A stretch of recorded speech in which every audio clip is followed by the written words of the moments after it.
Hey everyone, welcome to the Amplify Digest. I'm your host, Lars Schmidt, and each week I break down 5 of the top stories in all things people, HR, and recruiting in about 5 minutes.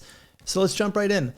I want to kick things off with this really excellent piece in Forbes by Laurel Farrer about 10 ways that you can ensure quality in your hybrid teams.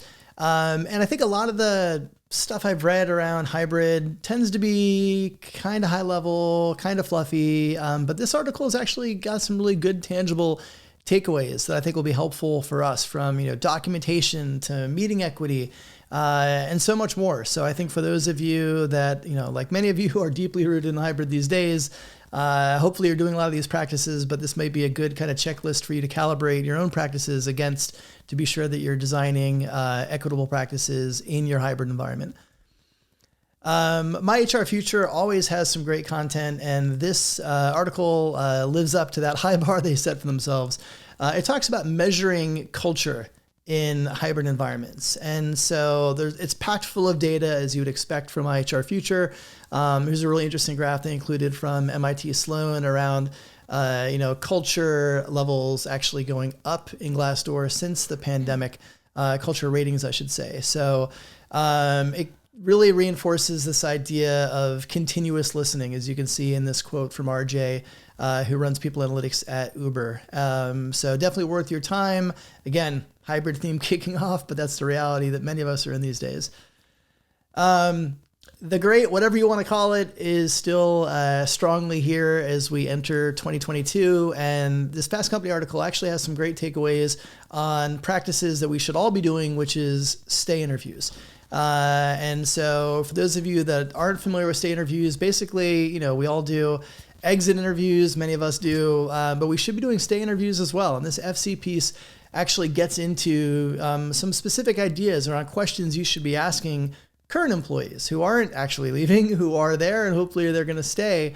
Some of this data and this information you can get, and some of these questions they could propose can really help you identify weaknesses or trouble spots before they get to the point of exits. So again, great takeaways there. That might be one you want to bookmark and reference later.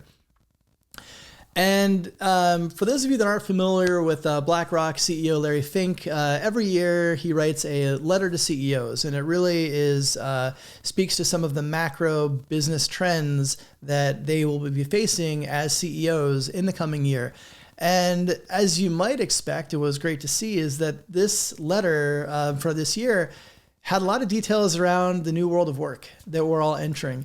And this was a segment that really stood out to me, and it really just reinforced that world of Monday through Friday, 9 to 5, coming into an office 5 days a week is gone.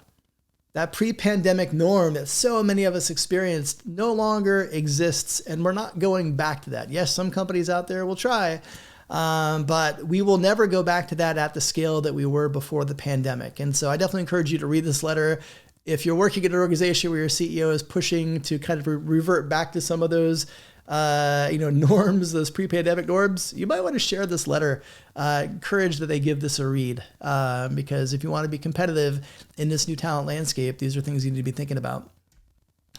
And the last article I want to share is actually a guest blog post on the Amplify blog from 2 members of the Amplify Accelerator community, Noah Warder and Kamiko Mainprize.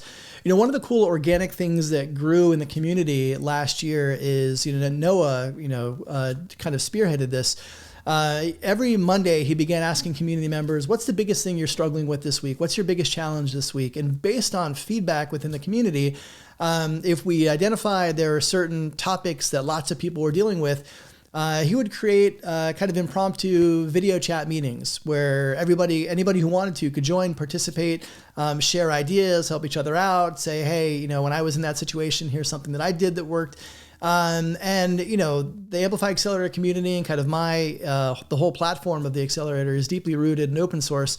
So we wanted to find a way to start taking some of those kind of shared learnings and that collective intellect from those conversations and actually sharing them outside of the community. And so this post is the first piece of that. It gets into feedback from 4 of the most recent conversations, and we're going to start doing that now moving forward with each conversation. So I definitely encourage you to read this. There's lots of great tips from influencing executive management and more. And you can check that out on the Amplify blog, and all of these links for these articles and more from jobs, community wisdom, and more are included in the full blog post that I'll reference in the comments. So that's a wrap for this week. Take care of yourselves, take care of each other, and I will see you next week.